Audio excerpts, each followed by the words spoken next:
Now, from Damascus, an interview with Syrian President Bashar al-Assad. Hello, Mr. President. Thank you very much for providing Fox News with this opportunity for an interview. I'm joined here by my colleague, reporter Greg Palcott, and we're very interested in proceeding. As you know, there's been a number of breaking news stories which we need to discuss with you. The UN has just released its chemical weapon report. My colleague, Greg Palcott, will be discussing that with you in a moment. I want to talk to you about other major developments regarding the chemical weapons plan, which has been agreed to by the US and the Russian government. Do you agree with this plan to secure and to eventually destroy the chemical weapons? Last week we joined the international agreement of preventing the WMD, chemical WMD. And part of this agreement, the main part, is to not to manufacture these armaments, not to store, and not to use, and of course not to distribute. And part of it is to get rid of those materials, the chemical materials. So of course when we are part now of this agreement, we have to agree on that chapter. You have to agree on getting rid of all these armament, I mean to destroy. Why do you agree now? No, actually it's not now. If you go back 10 years ago, when we were a non-permanent member of the Security Council in 2003, we proposed to the United Nations, to Security Council, Syrian proposal is to get rid of the WMD from the Middle East, to have a chemical-free zone or WMD-free zone in the Middle East. And actually the United States opposed that proposal. So as conviction, we wanted to see our region free of WMD, all kind of WMD, because it's a very volatile region. It's always on the verge of anarchy and wars. So that's why we cannot say that we agreed now. Well, we know that President Obama and Secretary Kerry have said in the past that you were lying. Now that's their words, not mine, when you said that you didn't have any chemical weapons. A few days ago in an interview with Russia, Channel 24, you admitted you had chemical weapons stockpiles. Now I just want to make sure we're clear here before we go forward. Do you or do you not have chemical weapons? First of all, regarding what Obama and Kerry said, I dare them to say that we said no once. We never said it. You never said? No. We never said. We never tell said. Us now. We never said no. We never said yes. Can we you always say yeah? But we always say it's classified issue. We don't have to discuss it. And if we want to talk about it, we say if. And if means you may have it, you may not. So this is blatant lie. Okay, but can you tell us now? Do you have chemical weapons or don't you? Yes. When we joined the treaty last week, it means that we have, and we said that. So it's not a secret anymore. So as far as the American people, you will agree that you do have a stockpile of chemical weapons. Well, that's why we joined the international agreement, in order to get rid of these. Now my colleagues, my former colleagues on Capitol Hill are kind of skeptical about your agreement with this plan. They say it's just a stalling tactic. Is it? Well, a stalling tactic, what's it, to join the agreement? Yeah, that you're just stalling right now for time, that you really don't have any intention of going along with the plan. Are you stalling? When you join the agreement, you have mechanism, and you have to obey these mechanisms. And according to the history of Syria, we never made agreement with any party in this world, and we didn't fulfill what we have to do, our role in that agreement. Never. So you would say that President Obama then can trust you to follow through? I don't think that President Obama should trust me first. The Syrian people should trust me, not President Obama. That's okay. Second, when you talk about agreements and international relations, you have mechanisms. And those mechanisms should be based on objective criteria. So if you want to trust or not trust, watch this country, see if they obey those mechanisms and those rules or not. This is where you can trust him or not. So it's not personal relation. I understand. So you're under a tight time deadline. Are you going to be able to provide the list that is part of the agreement? Exactly. List of chemical it is weapons? part.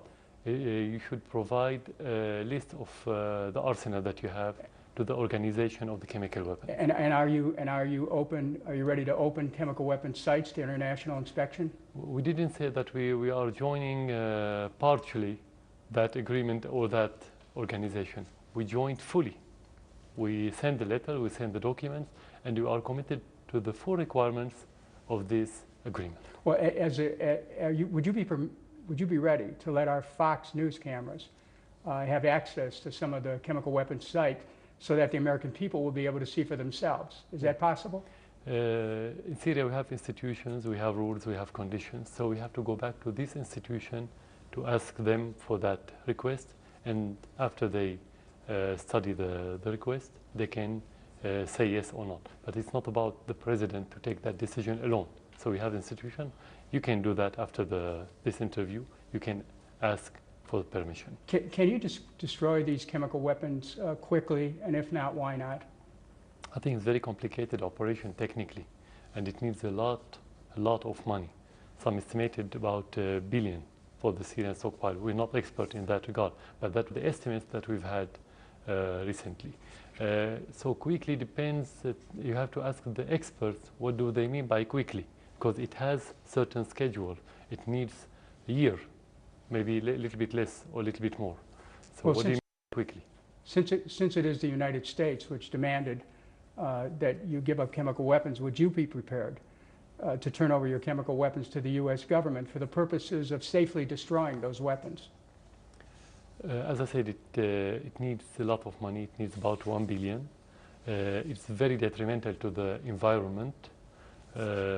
If the American administration is ready to pay those money and to take the responsibility of bringing toxic materials to the United States, why don't they do it? But of course, it's going to be in cooperation with the specified organization in the United Nations. But you're prepared to hand them over at some point for the safe destruction of them? Doesn't matter where. As I said, at the end, if you're going to destroy them, doesn't matter where they go. Are there any conditions? No, we don't have any condition to send it anywhere. At the end, if it's going to be destroyed, it could be destroyed anywhere. It's, as I said, it's very detrimental to the environment. So whoever country is ready to take the risk of those materials, let them take it. I just have one final question before I give it over to my colleague, reporter Greg. Do you have a security agreement with the Russian government that if and when you give up your chemical weapons, that you, in fact, will be protected so that you're not vulnerable to attacks? Yeah. Because we know there are other nations which gave up their weapons and then they were attacked. You know, the Russian role politically was very efficient during the crisis in Syria, during the last 2.5 years. And they vetoed it 3 times in the Security Council. So actually, they protected Syria politically. They don't have to have a security agreement with Syria regarding this. It's not about only about the army and the war. It's about politics, first of all. So I think they are doing their job without having this agreement. So just to summarize, you do have chemical weapons. You're prepared to go along with the plan to destroy them, and that you're prepared to cooperate with the international community in that. Again, as I said, what you mentioned, all are part of the international agreement. And when we agreed to join this agreement, we want to fully cooperate with this agreement, not partially. I think this is very clear. Greg? All right, thank you, Dennis. Mr. President, this is so important. Let me just follow up on just 1 or 2 points and then move on. Again, no conditions. You will agree to this plan to destroy your chemical weapons. You had put conditions on this in the past week or so, but no conditions. The only condition that the agreement will entail and propose and provide. Okay. So now we are going to discuss the details with the international organization. So I don't have all the details to discuss it with you now. And I'm not the expert. We have specialized people to discuss the details. But in general, as headlines, whenever we join agreement, as Syria, we are always committed to those agreements. Your problem was that there was a threat of force coming from the United States. There's still discussion of the so-called Chapter 7 resolution being put forward to the UN, which would include the possibility of force. Would that be a deal breaker for you if that went forward? What the deal breaker? Chapter 7 resolution in the UN, which allows bodies in the UN to use force if you're not complying. Yeah, there's misunderstanding that we agreed upon this agreement because of the American threat. Actually, if you go back before the G20, before the proposal of this initiative, the Russian initiative, the American threat wasn't about handing over the chemical arsenal. It was about attacking Syria in order not to use the arsenal again. So it's not about the threat. Syria never obeyed any threat. Actually, we responded to the Russian initiative and to our need and to our conviction. So whether they have Chapter 7 or don't have Chapter 7, this is politics between the great countries. So that's irrelevant to you? No, irrelevant. No. We obey because we want to obey. We have completely different incentives. And again, that time frame which Dennis mentioned, 1 week to come up with a full accounting of your chemical weapons, November for the first inspectors to come in, mid-2014 for all your chemical weapons to be destroyed. That's an ambitious timetable, even by expert standards, but you think that is doable? Yeah, but we have to discuss these details with the organization first. So you have to discuss that first? Yeah, this first. Second, the time is not our problem, it's the problem of the organization. How much time do they need to implement these agreements? So you don't necessarily sign on to that time. The only thing that we have to do is to provide the information and to make them accessible to our sites, which is not a problem. We can do it tomorrow. We don't have any problem. You could do it tomorrow? Yeah, of course. We don't have a problem. The problem is how much fast they can be in getting rid of any chemical material, because this is a very complicated situation. It's not about will. It's about techniques. So only experts can answer your questions. Which leads me to my last question on Dennis's topic, and that's exactly what some people are saying, that this is just a ruse, just a game, because it is so difficult. Experts say it will be so difficult to get rid of these chemical weapons, especially in a war situation like this. This is indeed buying you a lot of time. Even if you don't have war, it is difficult. Even if you have all the requirements afforded by every party, it takes time to get rid of. So you're saying this could take years? As I said, we don't have experience in that regard, but some say it take 1 year. I didn't say years. As I heard, it takes about 1 year, maybe a little bit less, a little bit more. Thank you, Mr. But President. at the end, we have to see the expert, and they will tell us. Okay. Let's go on to the latest breaking news. There's a lot of breaking news in this region right now, and that's the just released UN report on the chemical weapon attack last month in the outskirts of Damascus right now. According to this report, and this is the report you said you were waiting for. You said you didn't want to hear the US, you didn't want to hear UK, you didn't want to hear France, you want the UN to speak. And they have spoken, and they have said, and I quote, "There is clear and convincing evidence that the nerve gas sarin has been used." And they base this on environmental, chemical, medical samples. They say that killing happened on a relatively large scale. That killing included children. Do you agree with this assessment? They have the samples, and they are supposed to be objective. We didn't have any formal report. But the question, if I agree about the use of sarin gas. Now, do you agree with the assessment that a chemical weapon attack occurred on the outskirts of Damascus on August 21st? That's the information that we have, but the information is different from evident. It's different? Yeah, it's different. So you disagree with the UN report? No, I don't disagree. You have to wait till you have evidence. You can agree and disagree when you have the evidence. You should They have the evidence. They've interviewed 40, 50 people on the ground. Yeah, we have to discuss the evidence with them. We have to discuss it with them because they are going back. They haven't finished their mission yet. They are going back, and we have to discuss it with them. We have to see the details.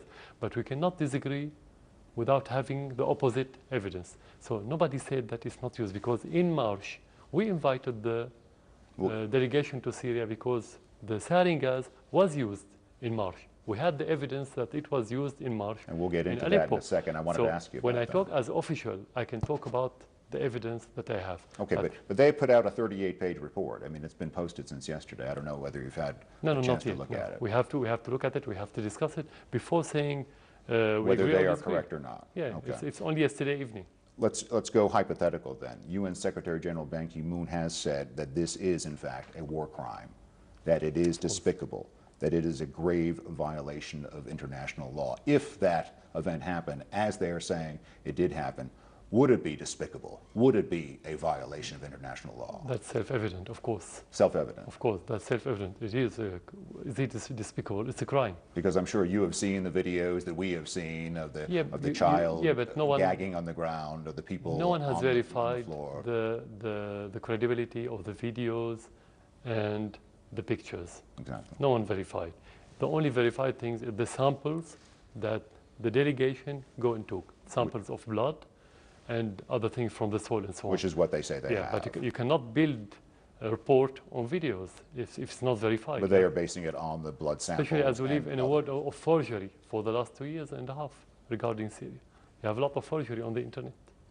Now there's a last key element to this UN report.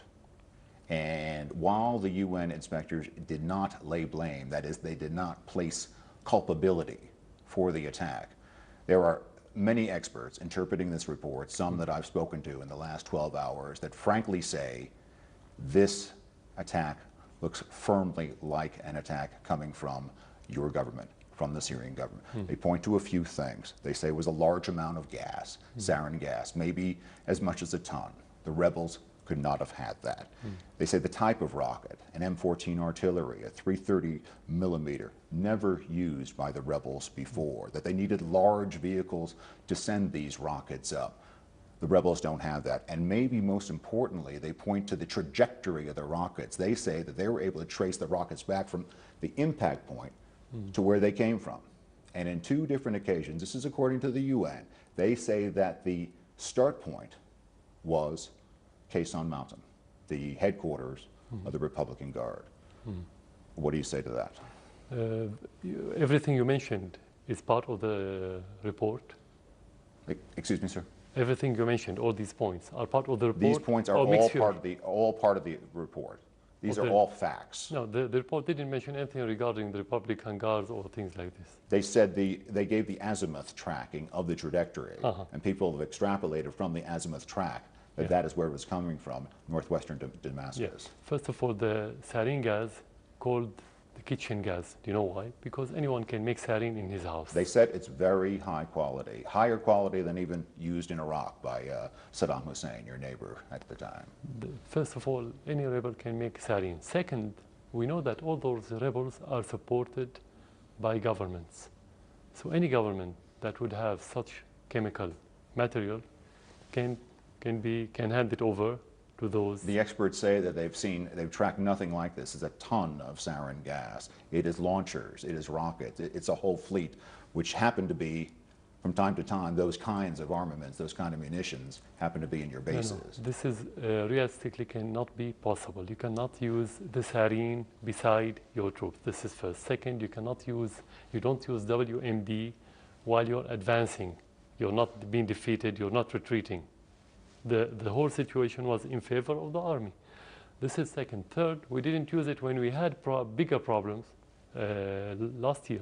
Third, when they talk about any troop or any unit in the Syrian army that's used these kind of weapons, this is false for one reason, because chemical weapons can only be used by specialized units. It cannot be used by any other units like infantry or similar traditional unit. So all what you've mentioned is not realistic and not true. Definitely, so far as government, we have evidence that the terrorist groups have used sarin gas, and those evidence handed over to the Russians. This is first. Second, the Russian satellites, since the beginning of these allegations at the 21st of August, they said that they have information through their satellites that the rocket launched from another area. So why to ignore this point of view? So the whole story doesn't even hold together. It's not realistic. So no, we didn't. In one word, we didn't use any chemical weapons in the Ghouta, because if you want to use it, you would harm your troops. You would have harmed the tens of thousands of civilians living in Syria, in Damascus. Just to conclude this portion, Mr. President, will you allow more investigation? Will you allow UN investigators to come in, maybe to further investigate this attack? As you say, other attacks, there's something like 14 different attacks where accusations are being made on both sides, and even a UN team to decide on the culpability, the blame for this attack. You will allow those UN teams to come in? We invited them to come to Syria first in March, and we've been asking them to come back to Syria to continue their investigations because we have more places to be investigated. The United States is the one who made pressure for them to leave recently before they finish their missions. When we invited the delegation, we wanted this delegation to have full authority to investigate everything, not only the use of the sarin or the gas or the chemical weapons, but to investigate everything about who did it and how. But the United States make pressure in order to keep it only by was it used or not. Why? Because I think the United States administration thought that if they are going to investigate who and how, they're going to reach the conclusions that the rebels or the terrorists have used it, and not vice versa. Thank you, Mr. President. Dennis? Do you believe that Syria's position as a secular state could be at risk in this conflict? Okay. Of course, when we have this kind of extremism and terrorism and violence, that will render the whole society into more closed society, more ideologically fanatic. And that's what they are doing. That's what the extremists are doing. But what does it mean to have a secular state? I mean, there are questions about whether or not, your position is authoritarian, whether you believe in democratic values. What does a secular state mean to Syria? Secular state means to deal with its citizen, regardless of their religion, sects, and ethnicity. Because Syria is a melting pot. We have tens of different cultures in Syria. If we don't have secular states that reflect this secular society, Syria will disintegrate. So that's what it means, secular society. Well, one of the notions about this very serious conflict is that it's a civil war. Would you agree with that characterization, that you're involved in a civil war? Civil war should start from the society, should start from within. Civil war needs... So you're blaming outside interests? It needs clear lines, geographical lines and social lines and sectarian lines that we don't have in Syria. We don't have these lines. Civil war doesn't mean to have 80 or 83 nationality coming to fight within your country supported by foreign countries. What we have is not civil war, what we have is a war, but it's a new kind of war. So you're blaming outside interests then for the acceleration of the war. Now, there's just some statistics that have come out from IHS Janes. They're a defense analyst group. They estimate the opposition as 100,000, 30,000 of which are hardline Islamicists sympathetic to the 10,000 al-Qaeda-inspired jihadists. Now, any of these Syrian, are they all outsiders? Where are they getting their money? First of all, no one has this precise number. This is exaggeration because most of the jihadists, when they come to Syria, they don't come through countries and they don't come through organizations. They just come by plane to neighboring countries and they cross the border like any other one, and they just want to come for the jihad with the other jihadists. So nobody has these numbers. We know that we have tens of thousands of jihadists, but we are on the ground. We live in this country. What I can tell you that 80, and some say is 90, it's difficult to be precise. We don't have clear data and precise data. 80 to 90% of the rebels on the ground, or the terrorists, are al-Qaeda and their offshoots. These are the rebels? Yeah, but you are not maintaining that all of your opponents are jihadis, are you? No, not all of them. Of course, you have so many other different, but they are small. They are becoming minority. At the very beginning, the jihadists were the minority. At the end of 2012, and during this year, they became the majority with the flow of tens of thousands from different countries. Where are they getting their money from? Can you tell us right now? Mainly from donations. But where? For donations from where? Everywhere. Can you name nations that are donating? In the Islamic world. No, they come from individuals, not from countries, mainly. Those al-Qaeda. We don't know if some countries support them directly. We don't know. We don't have any information. I have to be very precise. But mainly from donations from people who carry the same ideology in their minds. You mentioned before that some figures that are given are exaggeration. Can you tell us now how many Syrians have actually died in this conflict?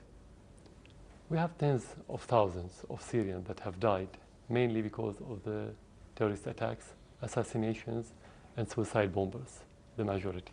And how many are your government soldiers? More than 15,000. And how many are insurgents? How many? No, how many insurgents are jihadis?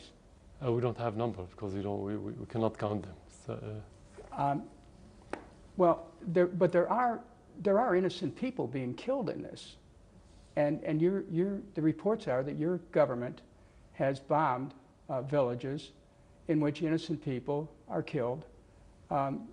What about that, Mr. President? What about the innocent people who are killed by the Syrian forces? The majority of the innocent people have been killed by the terrorists, not by the government. You cannot, not a government, wise government in the world that would kill its own people.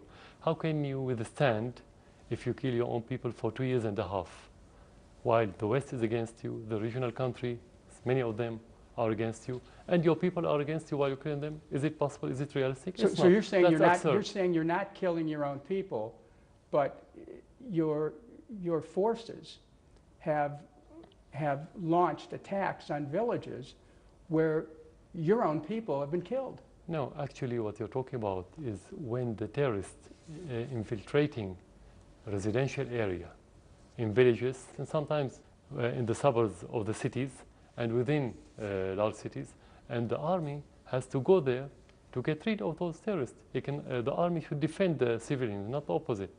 You cannot leave them free, killing the people and assassinating the people and beheading the people and eating their heart. When you go to defend them, you say that you are killing your own people. You don't. But in every war, you have casualties. This is war. You don't have a clean war. You don't have soft war. You don't have good war. That's the international community reports that Syrian rebel forces opposed to you are equally, if not more, worried now about jihadi fighters than they were previously about your government. Now, in this new development, is there an opening for you to achieve a rapprochement with your Syrian opponents?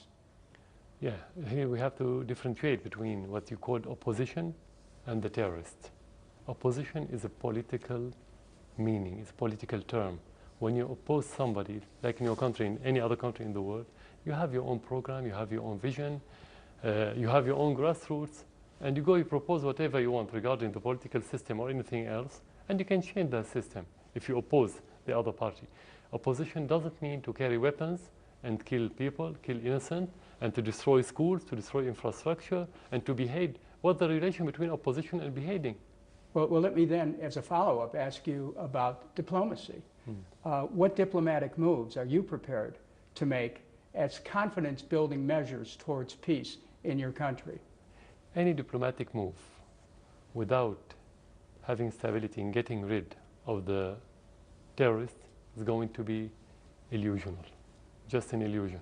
So any diplomatic move should start with stopping the flow of the terrorists, the logistical support of those terrorists, the armament support, and the money support. Then you have full plan. The Syrian could sit on the table, discuss the future of Syria, the political system, the constitution, everything. Would that future include negotiations with the Syrian opposition?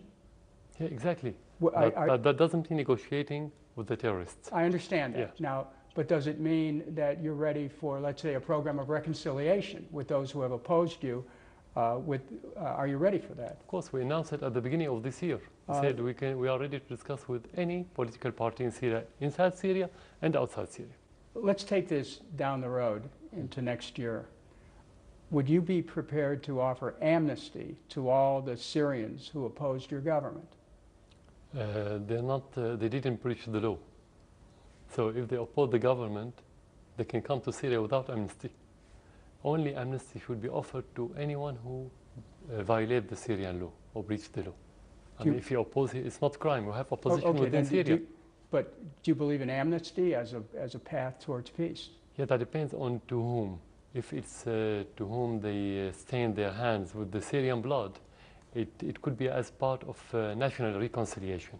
Would that include reparations to the families of those who were killed? Yeah, I mean, it's not the president who should put all these details. I think the Syrian meeting of every faction or all the parties that could define all these details. What would you say, Mr. President, to the millions of Syrians who are now refugees as you move towards a peace process? What will you do to say, please come home? Of course, we want them to come back to their villages, to their cities, to their houses, to their homes. We want them to. But we have to help them with getting rid of the terrorists, because the majority of those refugees left because of the terrorists, not because of the government. Actually, we have refugees within Syria that's being helped by the government. Well, let me ask you this. Have you spoken to President Obama? Never. Have you ever spoken to him? Never. Are you interested in speaking to our president? That depends on the content. It's not a chat. If you wanted to send him a message right now, what would you say to him? Listen to your people. Follow the common sense of your people. That's enough. And Pope Francis instructed the international community to lay aside the futile pursuit of a military solution. Do you believe the Pope's advice is valid for your government as well as other countries? Of course, we invited every militant in Syria to give up its armament, and we offered amnesty to whoever lay down his armament and wants to go back to his normal life, to his normality as Syrian citizen. Of course, we believe in that. Thank you. Now, before I give this back to my colleague, reporter Greg Palcott, I want to ask you a question that's been bothering me and perhaps other Americans.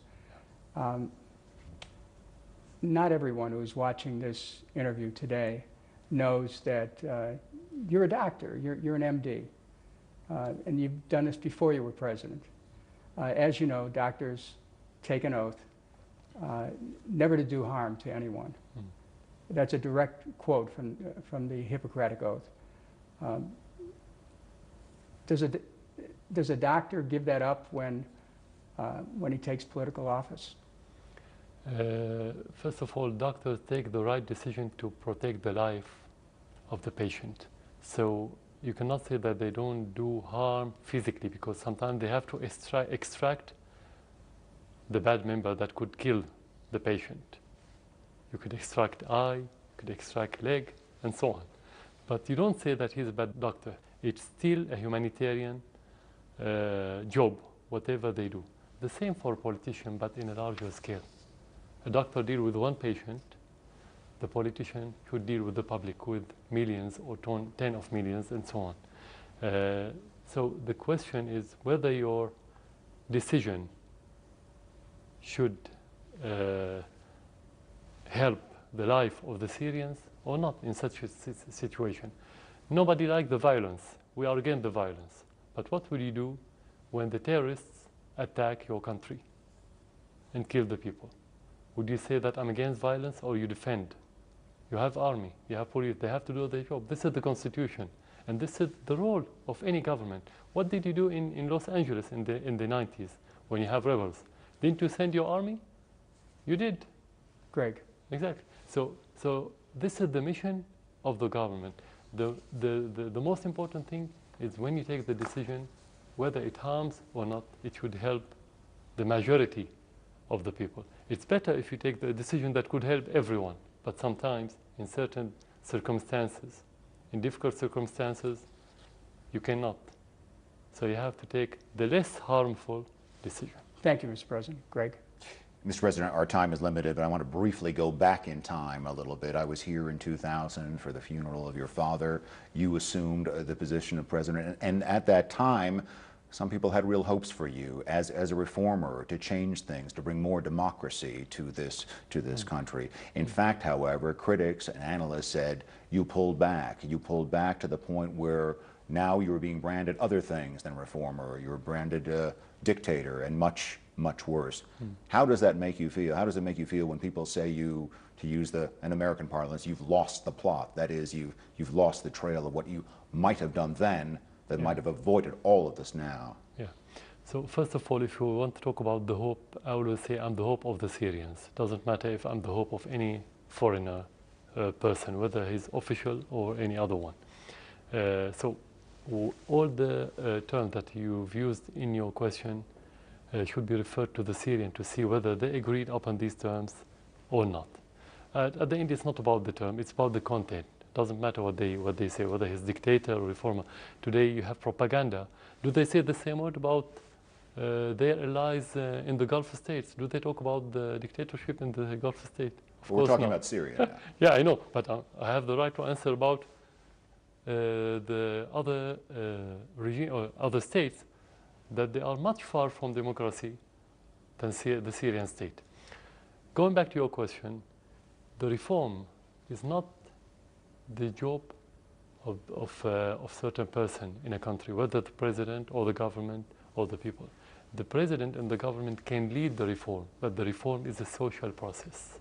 It's a social process, and it's influenced by many different things, including the external factors, whether you have a war, whether you have stability, whether you have better economic conditions, whether you have very bad ideologies coming from abroad. So talking about the reform in the way that I presented at the very beginning, and I still believe in the same concept and values and principle, you should have democracy that reflects our own traditions. But democracy is not a goal, it's a means to reach the prosperity. And democracy based on accepting the other. When you have a closed ideology and many taboos that prevent you from accepting the other culture in your country, you are going backward. Doesn't matter what the president do in that regard. Not the constitution, not the law, not any other process can make the democracy real one, realistic one in such a society. Only when the society makes this democracy, you can talk about it. It's a culture. So I'm still a reformer. I still believe in the same values. But if you go back to the history of the last decades, the most complicated situations happening in our region, this is one of the reasons why the democracy, not in Syria, in the whole region, is going backward. We are going farther from democracy, not closer. But again, to stay with your country and to stay with a little bit of recent history, move back just 2.5 years ago this week. That was the first protests here in this country. People said that was still a sign that people were unhappy, your own Syrian people, about your moves to democracy, and that was simply what they were asking for: more democracy, more reform. They weren't even asking for you to step down at that time. Right. Critics will say you moved in too hard, too fast, with tanks targeting protesters, torturing, et cetera, et cetera. That is the critique of yours, and you once again missed another chance. How do you feel about that 2.5 years on? That's a very simple question. If you want to oppress those people because we don't accept their request, why did the president himself, I said in one of my speeches at the very beginning of the conflict, why did I have to say publicly that those people have legitimate demand? This is first. Second, if we are going to use the force, why did we change the constitution? Why did you change the law? Why did you have now more than 15 new parties in Syria, political party? Why did you change so many laws that they asked for? Because we knew that it wasn't about democracy. If they asked for democracy, how did they kill some of those people? I'm not generalizing. Some demonstrators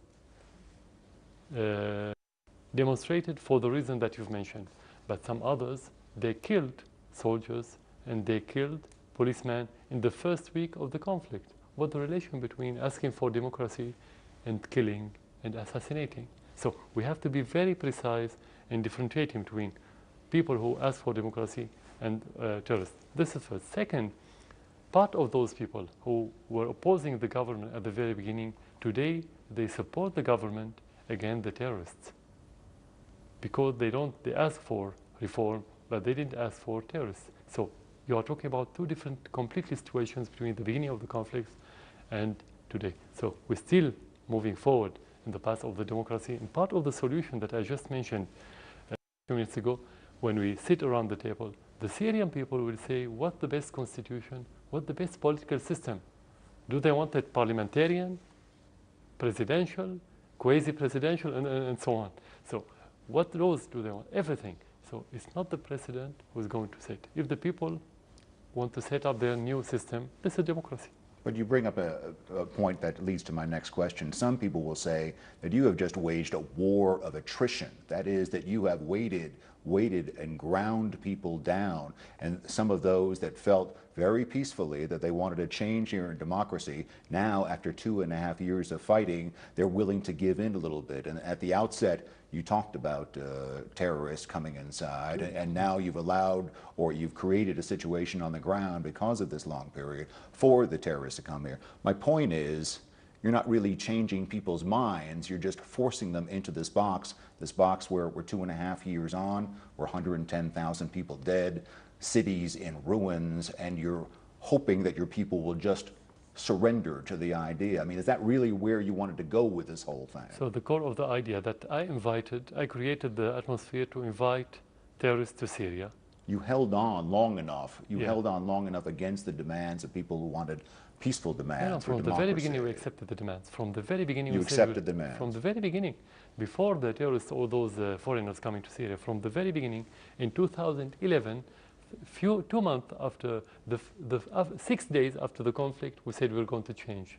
And we started the process of changing the constitution 2 or 3 months after the beginning.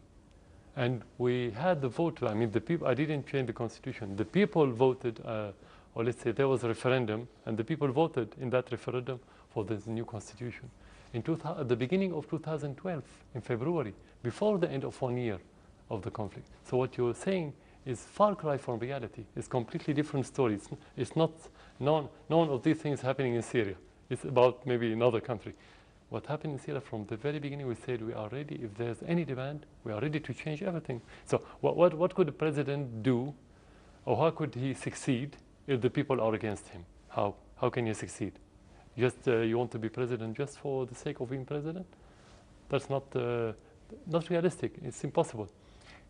Do your tactics in this war, do you back your tactics in this war? I mean, a year ago we stood in Homs, one of your great cities, and we watched as your artillery, which was lined up around the outskirts of the city, pound again and again, relentlessly, the center of the city. You say you're going for the enemy, you're saying you're going for the terrorists, but that, some will call it indiscriminate shelling, has left many, many civilians dead, and frankly has left that city and many of your other great cities, like Aleppo and others, in ruins. I mean, is this the way to go after, if you think there are some terrorists out there, the terrorist enemies of your state?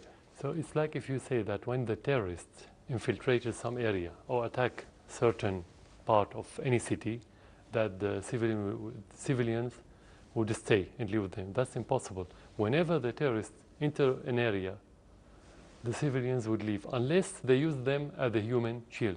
But in most of the cases, the civilians would quit their area because of the terrorists. And that's why you have so many refugees.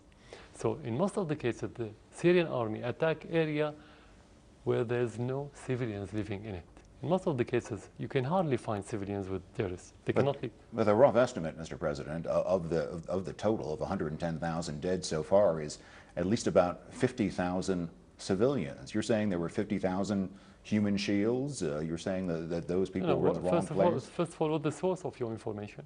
That is a breakdown by analysts who look at these numbers. You think it's lower? Analysts from the United States, living in the United States or living around, you can only talk about facts. We cannot talk about estimations and allegations. 110,000 is a fact that everyone agrees with. Of course, as I said, we have tens of thousands of dead. I didn't say the exact number for one reason, because we have thousands of missing people. You cannot count them as dead. Did you know that they are dead? It's a war now. So talking about the number, we have to be very precise. You're talking about the numbers as a spreadsheet without knowing that they are family. This is tragedy. We live with those people. This is a human tragedy. It's not about numbers. It's about every family in Syria lost a dear one, including my family. We lost a member of family, we lost friends, and that's why we are fighting terrorism. So should we allow the terrorists to continue without fighting them? This number, if it's close to the real number, will be so many folds, will be millions, not hundreds of thousands. We don't want to get lost in numbers because, as you say, it's very true, a human issue here. But again, you use the figure of 90% of the opposition, the rebels, are al-Qaeda. You stand by that, 90%. 80 to 90, no one has exact number. You don't have the exact number because they are coming, flowing irregularly. You don't think that's too high? I mean, people are putting that lower, at least 50-50, and one would say that if at least it's 50-50, you have some opposition to deal with. Which people? I'm sure not the Syrian people. No one in Syria say they are 50-50. From abroad, maybe. They have their own estimations. But at the end, it's our conflict. We live here. It's our country. We can tell how much. But 50-50, how did they count it? But again, just to sum up what you've been saying, in one quote you said, the opposition has been manufactured from abroad. Do you really feel that? You really feel the opposition in this country to your government has been manufactured from abroad? It's not feeling, and it's not about how I feel. It's about what facts are presented in front of us. If they don't have Syrian grassroots, because we have oppositions in Syria that they have grassroots. Why to have opposition abroad? How do they live? Who give them money? How they are financed? And we all know that they belong to some to the United States and Britain and France and Qatar and Saudi Arabia. Real opposition only belongs to the Syrian people. As long as it doesn't belong to its people, it's made by other countries. That's simple evidence. Thank you. Yeah. Dennis? I just in listening to this exchange that you've had with Greg Palcott, there's one thing I want to be really sure about. Yeah. Are you minimizing the deaths by saying, well, you know, it's not 50,000, it's 40,000 or 30,000? No, are you minimizing? We cannot minimize it because in every house you have pain today. In every house you have sadness. You cannot minimize whether this number or high number. It's a tragedy. We live in Syria. It's a killing. But we have to talk about the reasons. Who killed those? Not the government. The terrorists. We are defending our country. If we don't defend, this number will be manifold. That's what I meant. Okay, I just wanted to clarify that. Now, looking at a broader picture here, this is a watershed moment. It appears to be a watershed moment that, for the world, from here in war-torn Syria, a new roadmap towards world peace may be developing by starting with you relinquishing your chemical weapons and then moving forward with a concrete plan for peace in Syria. Do you think that we are at that kind of a moment? You're talking about the situation within Syria. There's no direct relation between the chemical issue and the conflict within Syria. It's completely different. So if we want to move toward a political solution, we can, but that's not related to the chemical agreement. I understand, but the fact that this chemical issue has brought the world together to finally pay attention. Yes. Is this a moment you can build from? That depends to a large extent to the countries that are supporting the terrorists in Syria. Before I go back to Greg, there are a lot of countries now involved in this process. Yeah. Not just the U.S. and Russia, but Iran, Israel, Turkey, and even China. So much depends on Syria's cooperation with the Geneva process. Are you prepared to make sure that this opportunity doesn't fall apart? We supported Geneva process from the very beginning, and we cooperated with the UN envoys that came to Syria. Actually, the one who put obstacles, not Syria, neither Russia or China, it was the United States, for many different reasons. One of the main reasons that they know that they don't have real oppositions abroad. They know this. This is one of their main problems, because the core of Geneva conference is to be based on the will of the Syrian people. So whatever we agreed in Geneva, in Geneva, is going to be proposed to the Syrian people. And if you don't have grassroots, you cannot convince the Syrian people to move with you. This is the American problem with their puppets, to be very clear and very frank. Thank you, Mr. President. Greg? And following up on that, Dennis and Mr. President, others think indeed that in fact there is a way forward here, that you are for the first time in this last 2.5 years speaking seriously to the international community about a negotiating track, granted just a narrow track of chemical weapons. And in fact, there could be the possibility of longer range talks. Could you be a part of that? Or if your strong allies and basically the sponsor of this new wave of discussions, of negotiations, Russia, feels that perhaps it would be more helpful not to have you in the position, what would be your stand? Are you in this to the end, or if it's more, if it would facilitate things for you to step aside and for the good of your country, would you do that as well?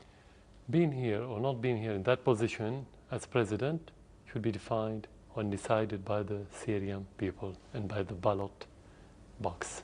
No one else, whether friend or opponents or enemy or any other one, have a word in that issue. If the Syrian people want you to be president, you have to stay. If they don't want you, you have to quit right away, with the conference or without conference. That's self-evident. We don't discuss it, and I said it many times. So no one has to say that, and the Russians never try to interfere in the Syrian matters. There's mutual respect between Syria and Russia, and they never try to involve themselves in those Syrian details. Only the American administration and their allies in Europe and some of the puppets in the Arab world repeat these words, whether the president should leave, what the Syrian people should do, what kind of government. Only this bloc interfere in the matter of sovereign country. I know you said that there are elections scheduled here, at least, in 2014. Exactly. And you would stand for those, and you would see if the people would decide for or against you, and those could be conducted in this current atmosphere? You have to probe the mood of the people and the will and the desire of the people at that time to see whether they want to run for presidency or not. If they don't feel that they are positive, you don't run. So it's too early now, because you have something new every day. It's too early to talk about it. Before the election, I can take my decision. Dennis? Mr. President, according to the New York Times, President Obama has said the greater goal with respect to Syria is to curb chemical weapons use and proliferation of chemical weapons worldwide. Do you believe this could be a chance to reset Syria's relations with the United States? That depends on the credibility of the administration, any administration. And that depends on the U.S. administrations. But you're not saying our president doesn't have credibility. I'm asking you if this is an opportunity for you to reset relations with the United States. As I said, the relation depends on the credibility of the administration. We never looked at the United States as enemy. We never looked at the American people as enemy. We always like to have good relations with every country in the world. First of all, the United States, because it's the greatest country in the world. That's normal, that's self-evident. But that doesn't mean to say and to go in the direction that the United States want us to go in. We have our interests, we have our civilization, we have our will, and they have to accept and to respect that. If there's mutual respect, we don't have problem. We want to have good relation, of course. Let me ask you some specifics with respect to going forward. Are you going to work towards a new constitution for Syria and guarantee more freedom for the people of Syria? Will you work towards that? Our constitution today guarantees more freedom, but that depends on the content of the freedom. That's what the Syrian parties could discuss on the table. It's not the constitution of the president. It's not my vision or my own project. It should be a national project. So the Syrians should define exactly what they want, and I have to accept whatever they want. Well, for example, what do you think of free elections? Of course, we have free elections now in this constitution. Really? Now we're going to have free elections next year, in May 2014. Is there anyone else who could be president of Syria? Of course, anyone who wants to be now, he can be. So you're not the only person who could preside over Syria? No, I won't be the only. I won't be the only person. And so you believe it's possible for Syria to have a peaceful transition without you in power? That is possible. What do you mean by transition? Transition of what? A transition towards a resolution of the conflict and the war. Is that possible with you not being in power, or do we have to end the war and then? If the Syrian people want me not to be in transitional or permanent or natural or normal situation, this means it's going to be peaceful. anything people doesn't want, it cannot be peaceful.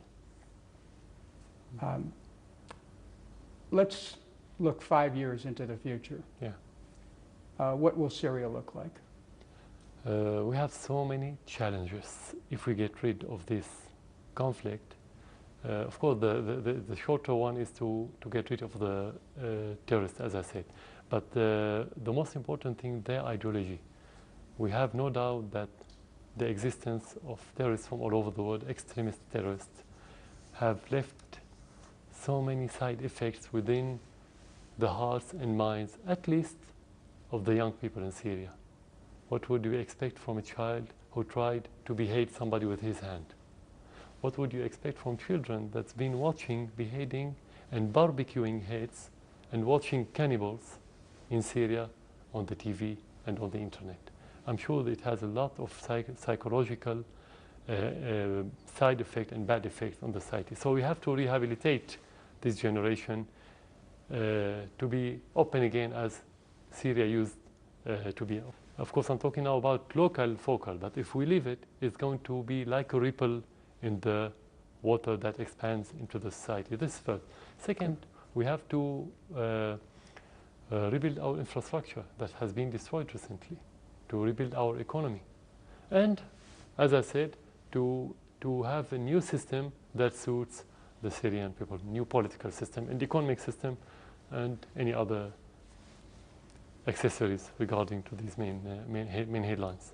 Greg? Mr. President, as a reporter, I can just tell you what I see, and I've traveled around the country. I've seen this crisis go on. Right now, looking as you do at your country, with maybe 60 to 70% of your territory out of your control, maybe 40% of your population out of your control, 6 million people displaced, almost a third of your country has been displaced by this war. We've talked about the death tolls. We haven't even mentioned those who are injured.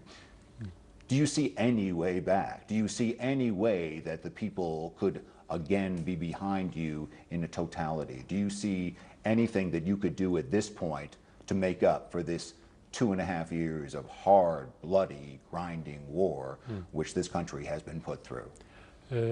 Today, after the majority of the people experienced what the meaning of terrorism, I'm talking about a country that used to be one of the safest in the world. We used to be number 4 in safety on the international scale.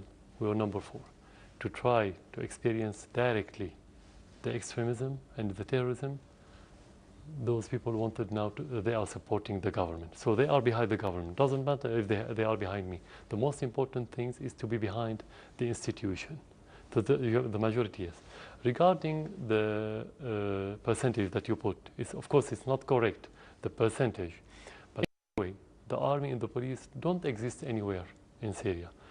And the problem now is not a war between two countries and two armies that you say, I took that land and I liberated the other land and so on. It's about the infiltration of the terrorism. Even if we liberate or get rid of terrorists in certain area, they'll go to another area and destroy and kill and behead and do their routine. The problem now is the infiltration of those terrorists to Syria, and the most dangerous problem that we are facing, their ideology. This is more important than how much percent we have and how much percent they have. At the end, a large number of them are foreigners, they're not Syrians. They will leave someday or they will be dead inside Syria. But it's about the ideology that they're going to leave. This is the worry of Syria and the neighboring country, and this should be the worry of any country in the world, including the United States. Thank you, Mr. President. Thanks.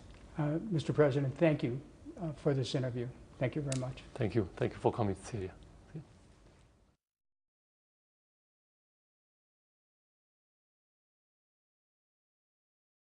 This has been a Sunfish production.